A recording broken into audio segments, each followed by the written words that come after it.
Welcome to our ordinary council meeting on the 16th of May 2023.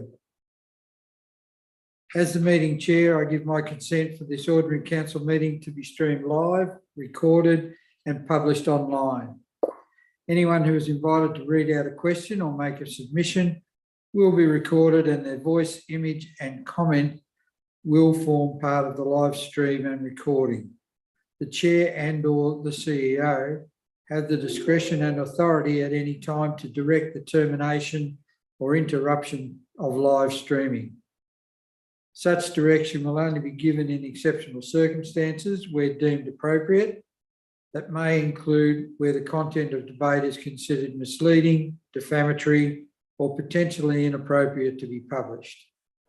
The live stream will stop prior to the closed section of the meeting and will recommence for the conclusion of the meeting. The public is able to view this live stream via our website at www.pyrenees.vic.gov.au. Should technical issues prevent the continuation of the live stream, the meeting will continue as long as a quorum can be maintained, and where possible, a recording of the meeting will be published on the council's website. Where a quorum cannot be maintained, the meeting will be adjourned until the issue is resolved or the meeting postponed to another time and date in accordance with council's governance rules. Please stand for the opening prayer. Heavenly Father, we ask you to give your blessing to this council, direct and prosper its deliberations to the advancement of your glory and the true welfare of the people of the Pyrenees Shire. Amen.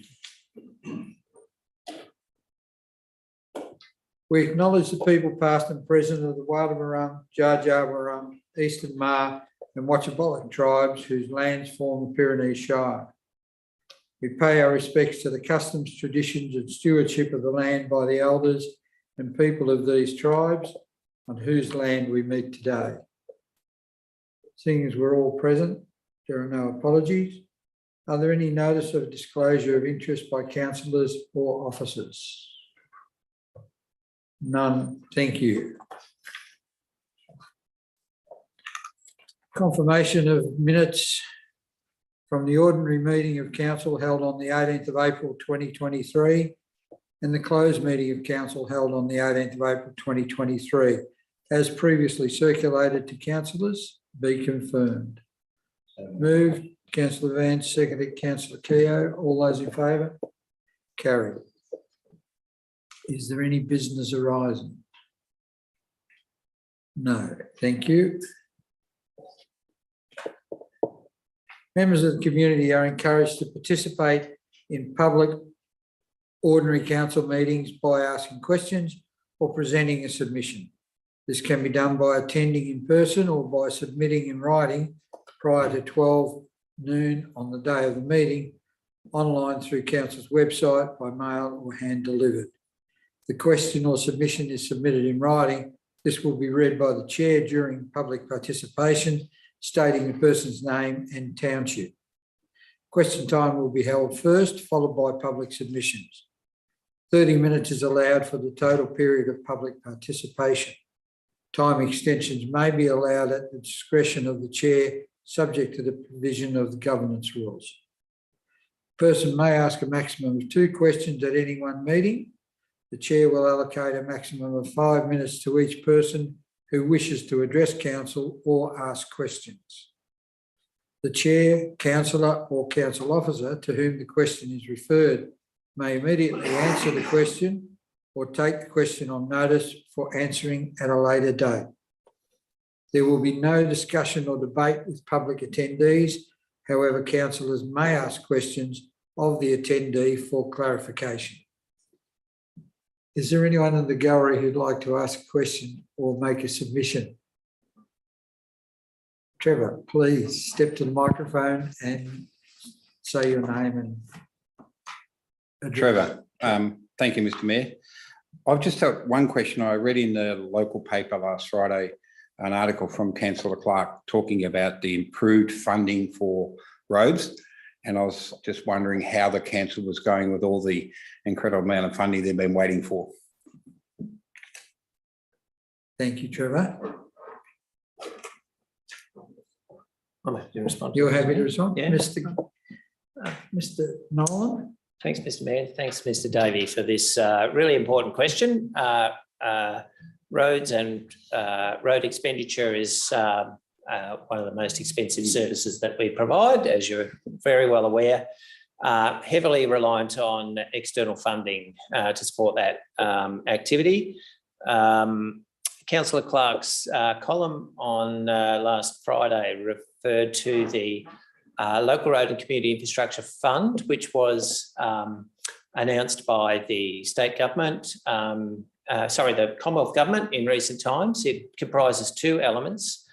Part A, which provides for community and road infrastructure, and Part B, which is essentially about roads. Commonwealth have allocated Pyrenees $1.39 million as part of that program, and then a further $804,000 was announced more recently. This is a really important means for council to be able to achieve its road renewal program, and council will be looking to allocate projects and activities to be undertaken with those funds. One of the key things to be mindful of with that program is that it is a one-off. Whilst this is the fourth phase of that program, which was introduced during COVID, it is there's no commitment on going beyond phase 4 of this program. And what council's advocacy to the Commonwealth and to the state around sustainable funding for roads is about ongoing funding, and to that extent, that's an ongoing ask for council. And our long-term projection over the 10-year period is that we have an infrastructure renewal gap of about $1.9 million per annum in the forward estimates. So whilst this funding is really welcome, it doesn't answer all of our sustainability questions, and we will be continuing to advocate ongoing. Thank you. Thank you, Mr. Day. Items for noting. Councillors. Are there any? Councillor Clark. Thank you, Mr. Mayor. If I could just ask a question about the finance report, and it actually might well be to Mr. Gowans. Given the wet that we experienced up to Christmas, and that Mr. Gowans, things say that we're on track according to the budget to expend all our capital works money on roads particularly, but just can you give us a bit of an update on how we're tracking in terms of road work and major roads works that we normally would do this time of year, please? Thank you, Mr. Clark, for your Councillor Clark, for your question. Our road program had been delayed and impacted by the flood work. However, we did have an expanded program this year, I think in the order of $9 million for our capital works. There were a number of carryover projects from previous years that we were able to complete. We will have a couple of carryover projects in our road space. There's a small section of the Smythesdale Snake Valley Road that is deferred to next year, and I think that was prudent based on the weather conditions that came in. And there was also a small amount of money set aside for the intersection of the Trawalla Waterloo Road, which will be delivered when we do a larger section of that road next year. So I think apart from those two projects, most of our road, all our road maintenance and our capital projects have been delivered. No further questions, councillors? All those in favour? Sorry, moved. Moved, Councillor Clark. Seconded, Councillor Ferrari. All those in favour? My apologies, councillor. And we now get to 13.1, regional tourism update. Mr. Nolan. Thank you, Mr Mayor. Councillors would recall in February of this year, Council made a decision to participate in the visitor economy recovery and reform project, which meant that Council would be a partner in the visitor economy partnership, along with Council's Ballarat, Moorabool, Hepburn and Golden Plains. And this is the purpose of this report is essentially because Council requested this report to be provided within 3 months of having made that decision to update Council and the community about the progress of the visitor economy partnership. So I can report, Mr Mayor, that the other councils that are participating in the partnership have committed to the partnership. There has been a terms of reference for the partnership agreed. There has been advertising of the chair of the board, which closed this month, and also expressions of interest for the 5 skill-based positions on the board is soon to be advertised. And so the partnership is well advanced in terms of the governance and how it's to operate. They've actually identified a name for the partnership as Tourism Midwest Victoria. And then part of the reason, Mr Mayor, for Council seeking a report to be presented was that there was some concern from councillors about Council's investment in this partnership and whether in fact there's going to be a return to the community as a result of that partnership, and how is that benefit and those outcomes to be measured.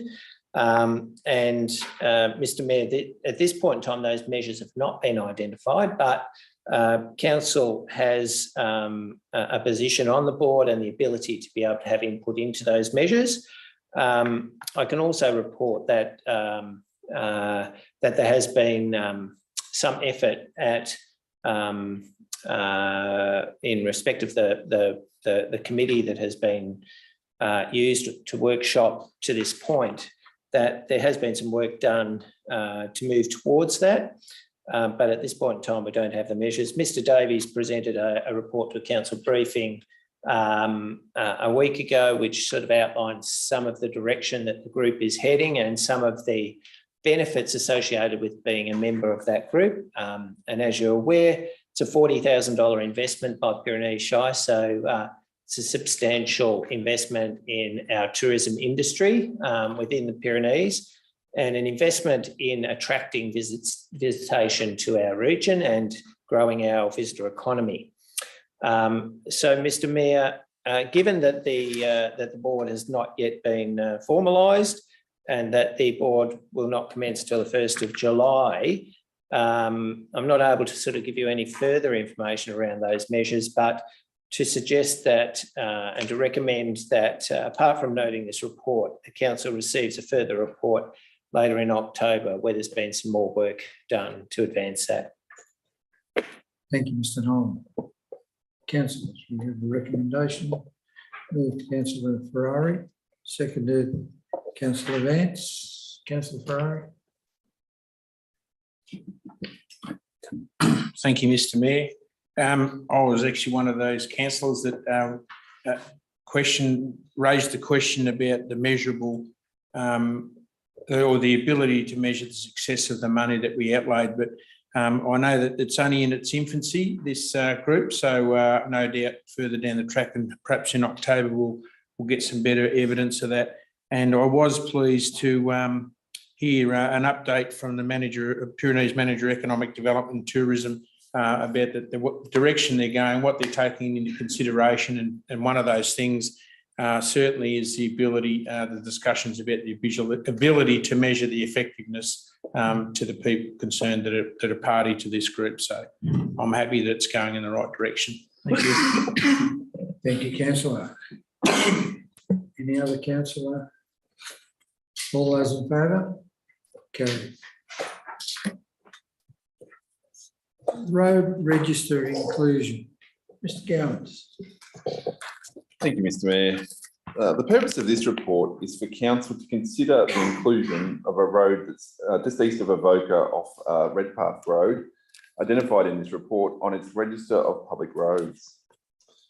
All properties within the municipality should have legal access to the road network. However, not all properties have constructed roads within road reserves that link to the constructed road network. A road reserve without a road is sometimes referred to as a paper road. These road reserves may be impassable to a vehicle due to terrain, vegetation, or surface conditions, but equally may already have a track that can be traversed by a vehicle. Council's received a request regarding access to a property off Redpath Road, Avoca. The property previously had access via private land, but due to a change in ownership of the private land and the installation of new fences, historical access has been denied. In this case, there is an unnamed road reserve that comes off Redpath Road that provides legal access to the property. However, there is no existing vehicle track through the road reserve, and it will be necessary to undertake some civil works and vegetation clearing to create a road. There is no dwelling on the property, and therefore there is no requirement for this to be an all-weather track suitable for emergency vehicle use. As a consequence, it is proposed that the classification of the road will be a local access 3. The cost of construction and maintenance will remain with the property owner. The property owner will also be responsible for obtaining permissions to remove vegetation and pay any fees, charges, and offsets associated with vegetation clearance. If in the future where a dwelling is proposed to be constructed, it would become a requirement of the development application to construct an all-weather road suitable for emergency vehicle usage. It's also proposed to bring this new road onto Council's register of public roads to enable the process of road naming to commence. The road has a total length of approximately 990 metres. And there's a map included in the report showing its extent. Council is asked to consider adding this road to its register of public roads and approve the commencement of a road naming process. Therefore, it's the officer's recommendation that Council includes unnamed road Avoca, as shown on the maps, in its register of public roads with a classification of local access 3, and that Council approves commencement of the process of road naming. Thank you, Mr. Gowans. Moved Councillor Clark, seconded Councillor Ferrari. No discussion, no. All those in favour? Carried. Proposed road names Granville Lane, Buanga Middle Creek. Ms. Bramwell. Thank you, Mr. Mayor. Thank you, Mr. Mayor. The purpose of this report is to adopt a unique road name for a road which is currently unnamed and which services two rural properties. The current access for two properties identified, on the map in the report is via Jimmy Smith Road and Ferntree Gully Road and an unnamed road. Two properties were notified of proposed name. We had one phone conversation clarifying the details of the map letter sent, and no objections were received. The unnamed road, which is the subject of this report, is currently being used as primary access to two properties. There is interest by one of the landowners in addressing their property along the correct road, as it is currently listed as an address fronting Ferntree Gully Road, from which there is no access. And this creates safety problems in the case of emergency access or finding by emergency vehicles. One of the landholders submitted a naming proposal in August 2022. However, the name put forward did not pass the naming rules principles in relation to duplication with a nearby road, and they were encouraged to submit again. In December 2022, a further submission was received with 3 names, and once again, 2 of the 3 did not meet the duplication principle. The third name proposed was Granville Lane, and this does meet all the principles in the naming rules. The landholder that submitted the suggestion provided a snapshot of the life of a resident's ancestor, which was named Granville, and which was used as the proposal for the name of the new road. the new name for the road, and they provided that in support of the suggestion, and a copy of that is provided for council's information in the report. Council received no formal objections or responses, and only one verbal contact to clarify the context of the naming proposal. This section of road is of a very rural nature and joins onto bushland at both ends. Therefore, the road type has been designated as a lane rather than road or street. So in summary, the road name proposed is Granville Lane, and it's in Middle Creek, Wanga. 2 properties were consulted by letter, resulting in 1 phone call, no objections. And as there were no objections, council is now requested to adopt Granville Lane as the road name for their road accessing the properties as detailed in the report, between Jimmy Smith Road and Jenny Clayton Track. Thank you. Thank you, Ms Bramwell. Councillors. Councillor Clark, Councillor Ferrari. Any discussion, councillors? Councillor Clark. Thank you, Mr Mayor. It does just seem a bit unfortunate that when we have Jimmy Smith on one side and Jenny Clayton on the other, that we can't give Granville Green its full name. But I think the road naming rules are what they ask. We'll just have to leave it at Granville. It would be appropriate if we had the whole family together. Any other discussion, councillor? All those in favour? Carried. Proposed road name, Davies Court, Snake Valley. Ms Bramwell. Thank you, Mr Mayor. The purpose of this report is to update council with the status of a road name that was originally proposed at the January meeting as Davies Court. That is Davies, D-A-V-I-S, in Snake Valley. The road name was approved by council at the January meeting. The name was in the process of being lodged with Geographic Names Victoria when a submission was received from an interested member of the public who had seen the minutes of the meeting online. And the submission questioned the spelling of the name Davies, D-A-V-I-S, from the parish plan, as the interested party was a relation of the landholders of that time. They believed that the parish plan annotation was wrong and should have been Davies, D-A-V-I-E-S. And the documentation they supplied was lodged with the standard naming submission for consideration by Geographic Names. Council was advised after checking the submission and documentation that there is convincing evidence that the name on the parish plan is incorrect and should have been Davies, D-A-V-I-E-S. And that with confirmation from council, the proposal can be resubmitted with the correct spelling. And since there were no other objections to the original proposal by the public, and the corrected name of Davies is only a change to the spelling of the name, not the intent of the proposal, it's proposed that the proposal be submitted with council approval with the correct spelling. It's recommended, therefore, that council adopt Davies, D-A-V-I-E-S Court, as the road name for the road accessing the section of Paris of Carnham as detailed in the report. Thank you. Thank you, Ms Bramwell. Moved, Councillor Keogh, seconded, Councillor Ferrari. Councillor Keogh, no other discussion. All those in favour? Carried. Submission into inquiry of the 2022 flood event in Victoria. Mr Nolan. Thank you, Mr Mayor. The purpose of this report is to inform council and the community about an inquiry that has been initiated that requires the Environment and Planning Committee to inquire into, consider and report by the 30th of June 2024 on the state's preparedness for and response to Victoria's major flood event of October 2022, otherwise known as the flood event.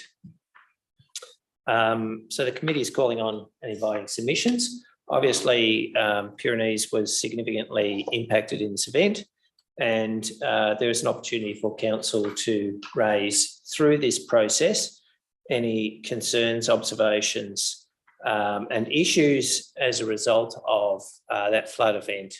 And Mr Mayor, in this report, I've listed a number of dot points that are relevant to inquiry that seem to fit within the scope of that inquiry. And those issues are listed in the report.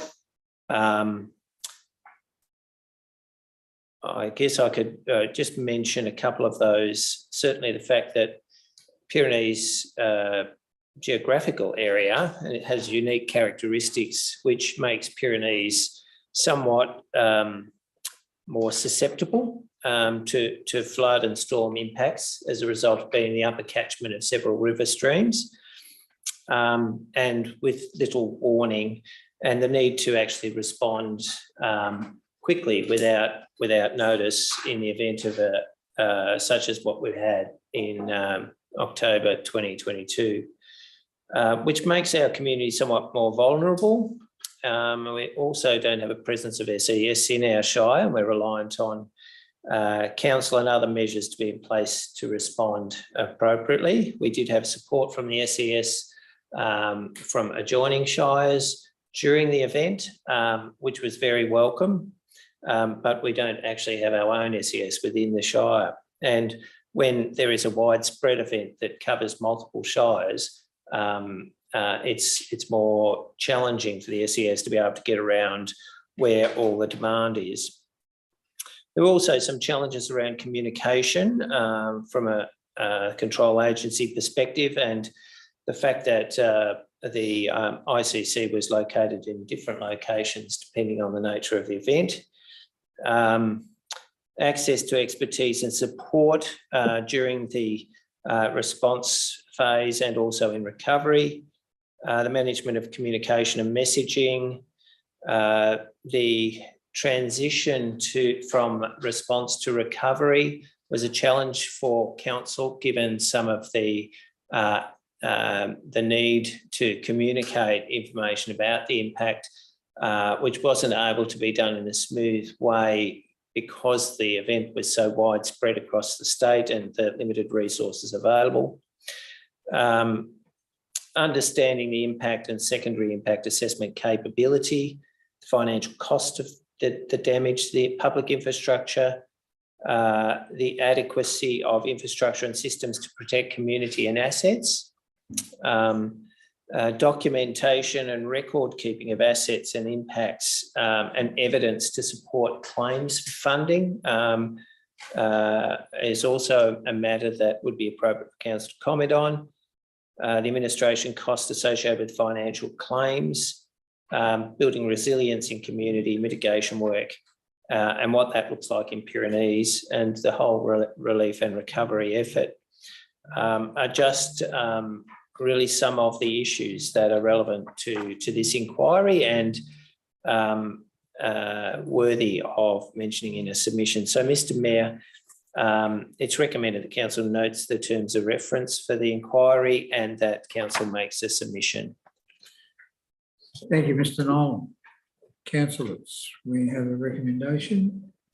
Move to Councillor Clark, second to Councillor Ferrari. Councillor Clark. Yeah, thank you, Mr. Mayor. I think this is a very positive thing for council to participate in, and we've got some good stories to tell as well as some not quite so good ones in that sense. And I suppose there's a couple of things that I would note that are probably missing in the general terms of reference we want to comment on. And the first of those is obviously that the Mount Emu Creek, the Hopkins Basin isn't included. And that obviously was a key part of the area that was in our shire that was affected. I think the other thing is probably is alluded to there, Mr. Nolan, but the concept of betterment isn't kind of a part of that, but certainly something else that we want to focus on. In terms of some of the good things I think we should focus on, I think we should really focus on and reinforce the value of the flood studies that we did after the 10-11 floods, particularly here in Beaufort, and the work that was done on the railway line that was really beneficial to the town this time around in that sense of things. Those upper catchment links and the fact of warning systems are really hard to get in that kind of area. And I think also the bit about DRFA, how critical it is for us as a council to be able to recover in the context of that. They're the ones that certainly highlights to me. Thank you, Mr. Mayor. Thank you, Councillor Clark. Councillor Vance. Yeah, just wish to reiterate Councillor Clark's comments, and the mere fact that we form part of the Great Dividing Range makes us probably more susceptible in these events, depending on whatever direction they come from, because the Great Divide has wind structures that are probably different to the open plains, and we can be hit from any direction. And I just wish to reiterate on the fact that funding for replacement to bridges and culverts and roads perhaps needs to come through a little quicker than sometimes it does. The council gets a bad name for not repairing the roads after the floods, but it's beyond our control. The general public may not realise that. Thank you, councillor Nance. All those in favour? Carried.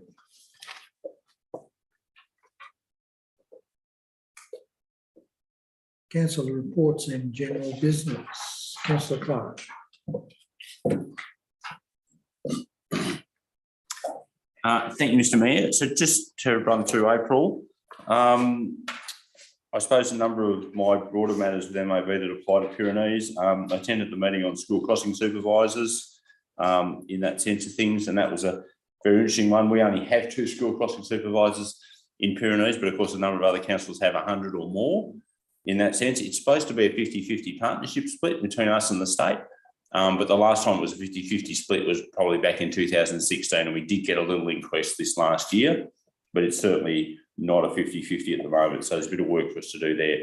I also met with Minister, Opposition spokesperson on local government, Peter Walsh, and the flooding inquiry that we just mentioned was part of that discussion, but also the pending inquiry into local government costs and service delivery was another part of that discussion, which again will apply equally to us.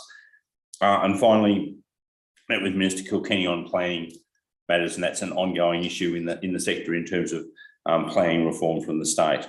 In terms of the groups I represent from Council, Central Victorian Greenhouse Alliance and the Highlands Glen, they've both met in April. And locally, I've had constituent meetings at Brewster, at Stoneleigh, at Evansford, at Lexington, and also at Warburg. And I've just got one quick question for the CEO, if I can, please. Just confirming that we have sent the letter off in response to the resolution around the Brewster Wind Farm, that's gone to the planning minister, please. Yes, that has. Good, thank you. Yep. Thank you, councillor Clark. Councillor Kerr. Thank you, Mr. Mayor. We have already spoken about this, but in April we did have, of course, the Brewster Community Wind Farm meeting and site visit, which again was very enlightening and an important part of that process in understanding where and what's happening there. It was a privilege again to attend 3 Anzac Day services on Anzac Day. We had a beautiful dawn service that was well attended at Snake Valley, and it's just a well prepared service there, and thank you to all those involved in that. I then attended the Beaufort sort of mid-morning service, and again that was a beautiful service and well attended. It was a lovely day for that. And then I attended the Anzac Day service at Stockyard Hill, which has become our first one was held last year. This year was a great day, a day where they then run some lovely family events, and it's well patronised by that local community there too. And Martha Haylett also made an appearance there. So it was a lovely afternoon to round up Anzac Day. So again, all those community groups, beautiful services to remember those men and women who served us and protect the life that we have now. I also was very delighted to attend the book launch for the biography of Cyril Callister, our Vegemite inventor.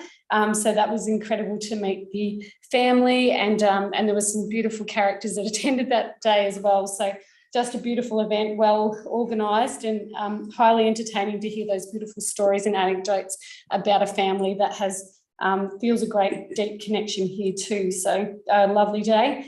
Also, it was a privilege to attend the Lexington Flood Recovery meeting last week. It was great to catch up with the locals there, and the speakers there were incredible experts in their field. So the 2 ones, the greatest learning I had was about the learnings about trauma and the impact on individuals and communities, particularly looking at the impact later on and a delayed impact.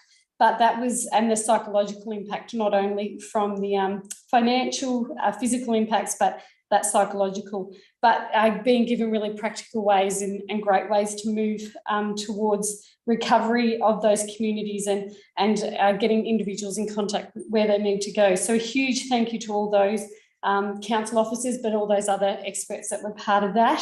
Thank you to them for putting it on, and also the community members who were able to attend, because that will then that will reverberate into their communities, that support and help. So that's all from me. Thank you. Thank you, Councillor Kerr. Councillor Ferrari. Thank you, Mr. Mayor. Had the usual meetings. We've already discussed the Brewster Community Wind Farm meeting, and again, I'd like to thank those landholders that took a couple of hours or more out of their day to show us around and be a bit more intricate in that presentation, so you can get a really good visual and informative perspective of what their issues are. So that's really valuable.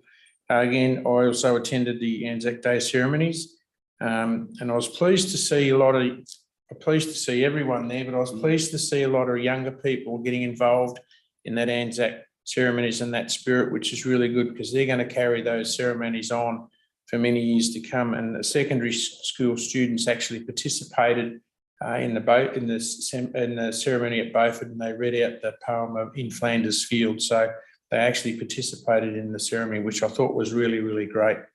And I'd also like to thank the council staff who put some work in to get the park looking as best as it possibly could for the day. So I thank the staff that were involved in that. Had some meeting with some constituents specifically regarding planning matters. I've had some discussions with Lake Goldsmith committee members regarding some issues they are facing that really stem from the floods back then. So they're going through some issues, and hopefully we can get some resolution to those. That's about it for me. Thank you. Thank you, Councillor Ferrari. Councillor Vance. Thank you, Mr. Mayor. Like the other councillors, I attended the dawn service at Landsborough. A great attendance once again. They really roll up from all around the whole region. The highlight of the day once again was our piper, who drives all the way from Tarnagulla to participate in the dawn service, and about once again 2,000 or 3,000 cockatoos that joined in with the piper just as daylight arrived. So it's something to remember, believe me. Also, we had Martha Haylett there for the service at dawn. She'd driven over from Creswick, left home at 4 o'clock in the morning to get to Landsborough, which was a very brave effort, I thought. Like other councillors, I attended down at Stoneleigh for the cuppa after our briefing. On the 27th of April, we had a virtual meeting of Timber Towns Victoria. A couple of things of interest that come out of that meeting. One, which was a sad one, was the Swifts Creek community have almost left the town. They've been sourced by timber companies in Tasmania and New South Wales, and all their expenses, all of the workers from the mills and the truck drivers that are bringing the timber out of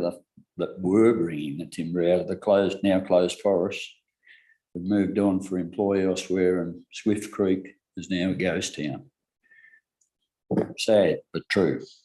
The tyres report was launched on the 9th of May, and there's an upcoming forum on Wednesday, the 3rd of August at Portland. It's going to go over 3 days, actually. On the Wednesday, we'll arrive and have a look around the Port of Portland. Then Thursday, there's a day trip to Mount Gambier, where they'll go through some forestry manufacturing, and then I'll have a dinner at night. And then on the last day, Friday, September the 1st, the AGM will be held and have lunch and then depart for home. But it's an opportunity to show off the Greater Green Triangle's processes that they go through. Portland is still a major exporter of pine logs and chips, and as we know, it's a fairly major industry down there, so it'll be very interesting. Then on the 28th of April, we had our rural councils virtual meeting once again. Quite a deal of business dealt with, but the main conversation area was the upcoming forum on the 14th of July, which is going to be held in Echuca. I've volunteered the services of our CEO or manager of assets and infrastructure to give a appraisal of Correa Park and how we went about developing Correa Park, and the Rural Councils group are very keen to hear from that. And the only other one of interest that came out of that was that Rural Council are going to be advocating for the removal of the minimum grants to our city cousins. It'll probably go down like a lead balloon, but that's the way they're heading into the future.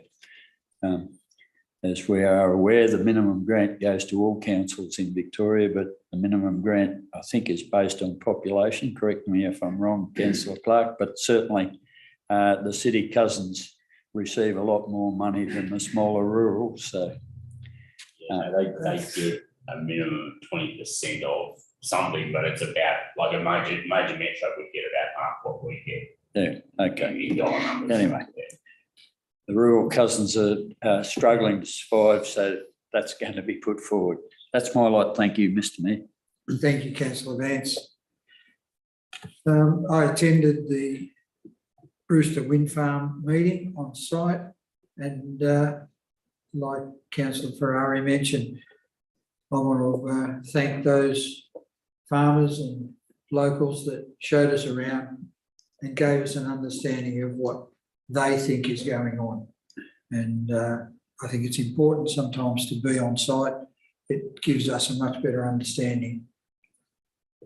Met with Sarah Mansfield, member for Western Victoria, and her interest is as a new member of Parliament. She had some interest because she was a councillor. So she's looking at things from our lens to a certain extent and how she can help councils, which is very good to hear. Cavell Creek's junior camp opening was on the 15th. And again, one of the organisations within our Shire that do a wonderful job, bring in children from all over and give them an opportunity to learn and grow and work together as a group. Central Highlands Councils Victoria AGM was held, and went to Snake Valley Golf Club for the opening of their irrigation system, which was part and parcel of a group of people. One of the ones that was really well thought of was our staff, with the work that we put in to give them technical information of how to go about various bits and pieces. They were highly praised, and please pass that on, Mr. Gowans. And yes, I attended a couple of Anzac meetings on Anzac Day. And again, as Councillor Ferrari said, it was wonderful to see the kids there. The school, the Girl Guides got together and led us in the national anthem, laying of wreaths and various other participation within the day. And I agree, they'll be the ones that carry on that tradition. Thank you very much, councillors. It is now,